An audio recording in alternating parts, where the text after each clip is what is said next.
All right, here you can see I got my 3D print. It's done. I got to get it off without damaging the machine. So what should you do? Really the first thing we have to do is we have to move the extruder up. We've got to get the thing out of the way.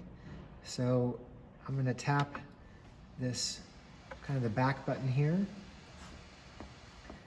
And next is I'm going to go tap this button, go down to settings, tap that, go down to move axis, and then go to my Z axis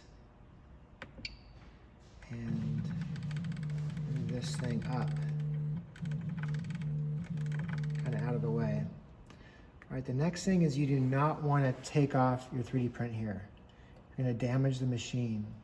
What you want to do is you want to lift up on this and basically, get this thing out of the way. So now you can bend this thing and get it off, okay? Once you get it off, you might have some supports that you have to rip off here, and they come off pretty easily.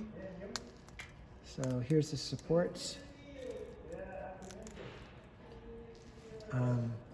So supports come off pretty quickly. Now for the next person, what we want to do is you definitely want to get off this piece right here, okay? And make sure nothing else is on it. Now this should be clean right here already. This is reversible, but I would like you just to keep putting on this side. So make sure with these two pins back here, where my fingers are at, that you want to slide this thing until it really gets those, it kind of butts up to those two pins. Then lower it down.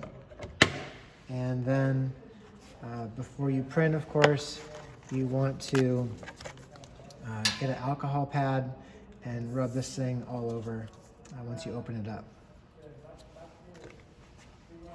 Other than that, when you do want to print, all you need to do basically is just tap this button, print from SD, and then you select your file in here, tap the button, and that's it. Thanks for watching.